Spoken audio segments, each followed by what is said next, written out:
Jerry, give us a little biographical information on your life. Where did you grow up? And growing up, did you wanted to get into broadcasting? Was it something else that you wanted to get into? Take us back to those early years of your life.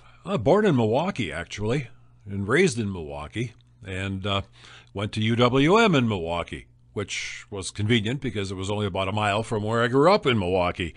And I never thought of broadcasting, actually, till college.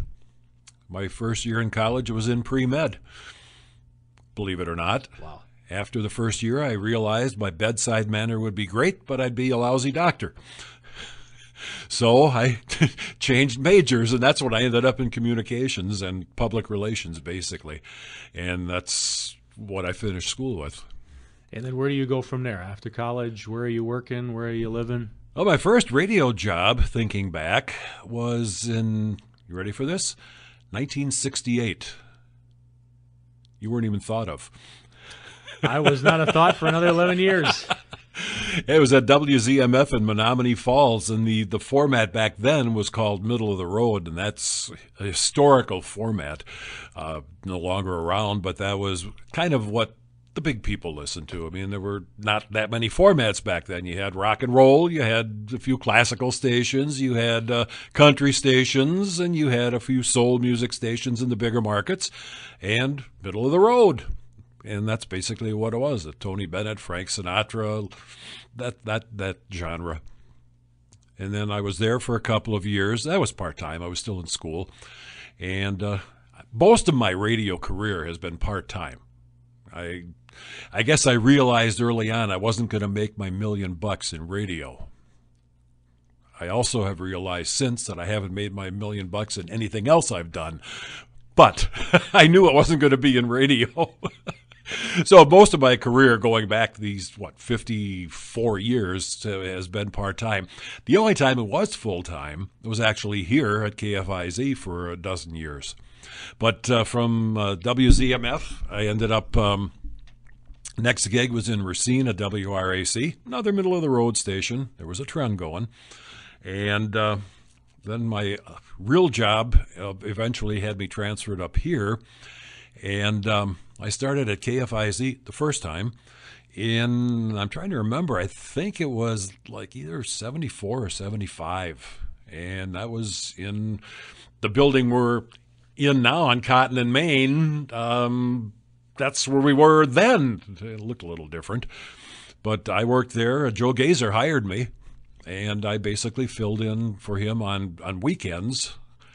Getting up early on a Sunday morning was a challenge, but we managed to succeed. And then I filled in wherever I was needed if the other job allowed my time availability. And stayed there for a while, and the other job transferred me out east for a while, and so I was out of Fond du Lac for about a year and a half. Came back, went back to KFIZ part-time, and let's see, then I stayed there, and eventually I went over to, in 1979 or 80, went to our sister station, WFON, and did the Wax Museum for 6 years. That was a fun show, too. That was one of my most enjoyable radio gigs. I mean, it was just Saturday night fun. It really was.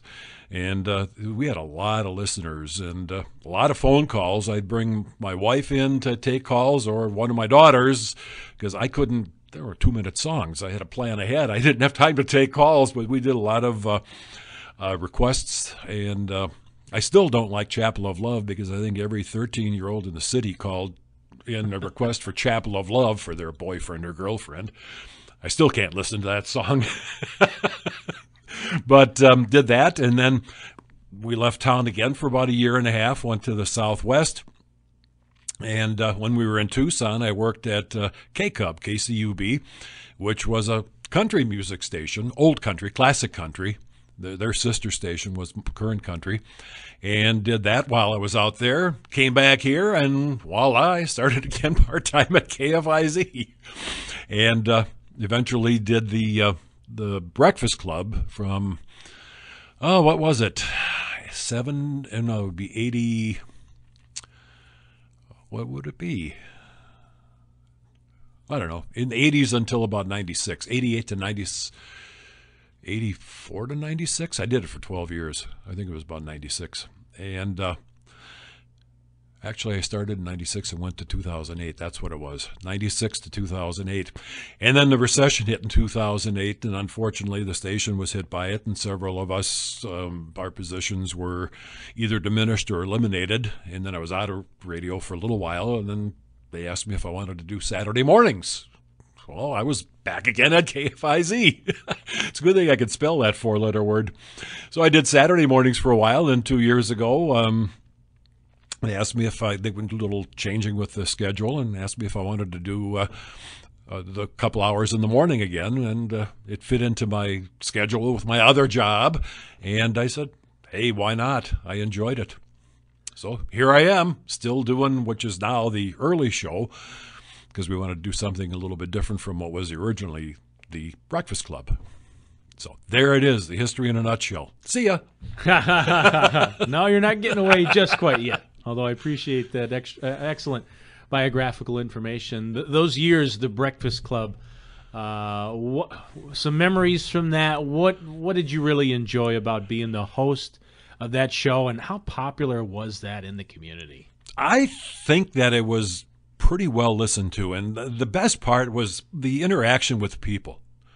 I mean, I kind of ended up being, quote unquote, the face of KFIZ. I mean, I got to go out and do public appearances for all kinds of things, volunteering to MC this and do strange things wearing that. And, you know, it was just a lot of fun for those 12 years. And there was a lot of interaction with people, a lot of local interviews, a lot of phone calls, a lot of things that unfortunately, with scheduling, you don't have an opportunity to do as much of today as we could do back then. Of course, it was an extra hour, too, which allowed for a lot more interaction. But that was the best part, getting to deal with the listening public and getting out to see them. It was a good time. It really was a good time. If there was something going on in town, we were always there. And what about working with people like Jeff McAndrew and Chuck Freeman? I think the three of you probably had the longest run together as the morning trio, if you will. What was it like getting up early and chatting with those boys on the air? I've always gotten up early, the way it seems. A lot of my career, I was a night shift worker anyway, so I was used to being up at those hours, and as I still am today, getting up at 2 o'clock to do the early show. But it was great. It was just a fun trio. It was probably the best group that I've worked with. It was just a lot of fun. We got along well. We were friends off the air. We could, shoot the bull on the air. It was just a fun group. And we did have a good time. And then after Jeff, then when Bob Nelson was here, it was the same type of situation. We just all got along and to get on the air and banter back and forth, which is good as long as we kept the listener involved, which we tried to do all the time. It was a lot of fun. It still is. The Good Morning song. Was that your idea? Where did that come about? How long has that thing been playing on the air? Well, it doesn't anymore. That it died. Did retire. It retired with the Breakfast Club. Okay. When we started the early show, that bit the dust. But it was something I found the recording in a American Comedy Network, which was a series of CDs that radio stations were able to get. Excuse me. Found it there, and then embellished it with a bunch of other stuff like the Lone Ranger, and Howdy Doody and the alarm going off. And originally, I had an alarm going off, and one of the sisters of St. Agnes called one morning and said, "Why do you have that alarm sound? It wakes me up." So I took the alarm sound out, and we just left, "Hey, kids, what time is it?" and skipped the alarm. But there were a lot of listeners to it, and people sang along. I had people sing with it. in the morning. I sang with it. Bob Nelson tried to sing with it. Jeff McAndrew tried to sing with it. Couldn't get Chuck to sing. He never sang, no. I know. I don't think he ever sang. Another one that we had a lot of fun with, and this goes back to the Breakfast Club years, the Packers' heyday. We'd do the Eddie J. Guy out of Milwaukee did Green Bay Packer polka. Yeah. Well, every Friday before a game, we'd get the whole staff in the studio, and we would be singing that song. I mean, Margaret Larson was here at the time. Dawn Mueller-Stacy was here at the time. Terry was here. Joy was here up front.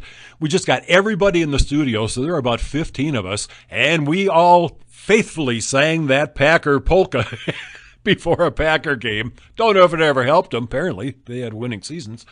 But we had a ball doing it, and you'd hear about it on the street, which was kind of nice. It was a lot of fun.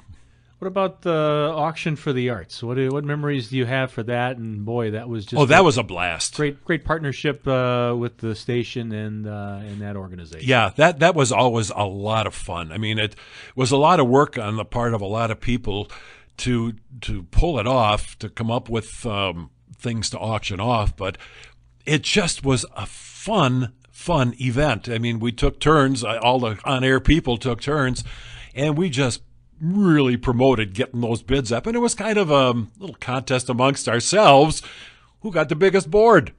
But it was a lot of fun. And again, it was relating to the public. We were out there. They had a bunch of people answering the calls and people showing up. And it was just one of those really good times. And it raised a lot of cash, which was needed.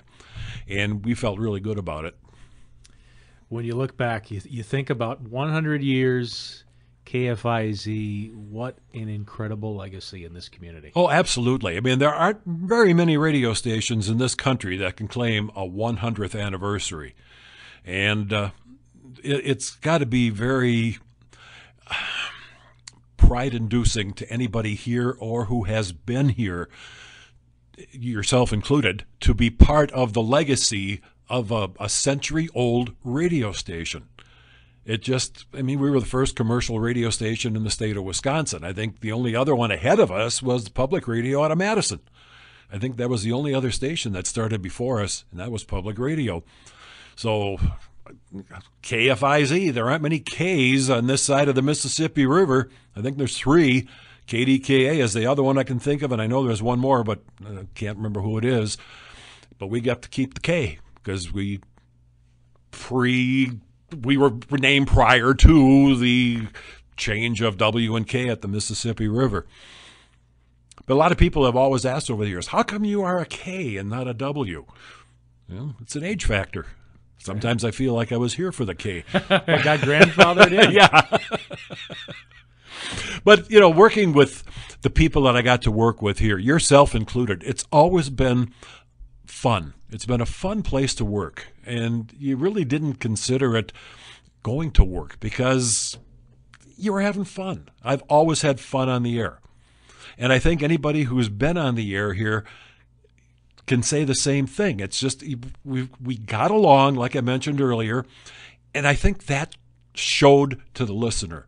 They could hear the fun we were having, and it got, at least in the case of the Breakfast Club over the years, it got their day off to at least a light start. After that, they're on their own, but at least we got them off with a smile, hopefully. Perfect. Anything else to add? You good? Yeah, I can't think of anything else. I know you don't like talking about yourself, and I understand and I respect that, but in my opinion, whether you want to call it a Mount Rushmore, a Hall of Fame, Joe Gazer, Ron Harvey, Doug McGrath, you, Jerry, are right up there with those all-time greats of KFIZ. When you hear that, how does that just kind of take a step back, allow yourself to bask in that? How does that make you feel? I guess I've never equated myself with that group of radio professionals. I was just always doing something I enjoyed doing, and I never considered myself, I guess, maybe the equal or the caliber of the group that you just mentioned, because they were the bulwark of this station over the years. And I didn't never put myself in that category, although I probably have enough tenure that I probably might qualify time-wise, but I just never put myself in the category with those local radio greats. It was just not something that ever crossed my mind. I just came here and enjoyed doing what I was doing, and still do, or I wouldn't be doing it, and hope to go on. I was just going to say that it was going to be my last question is, when you're checking out of this world, is that going to be when you sign off? No plans of, what's your radio end game? As long as you're willing and able and capable to do it, you're going to be getting up at 2 a.m. and coming in here with a smile and getting everybody's day off to a great start. As long as I'm getting up in the morning and not finding myself in the obits. If you're reading your own obit, that would be... I know it's going to be a bad day, and I don't think I'll be here. I don't think so either. But no, I have no plans to depart. I'm having a ball doing it. I will do it until I start hearing complaints about what we do. And if I'm not entertaining, if I'm not fulfilling the mission of providing information, then I'm not going to waste people's time.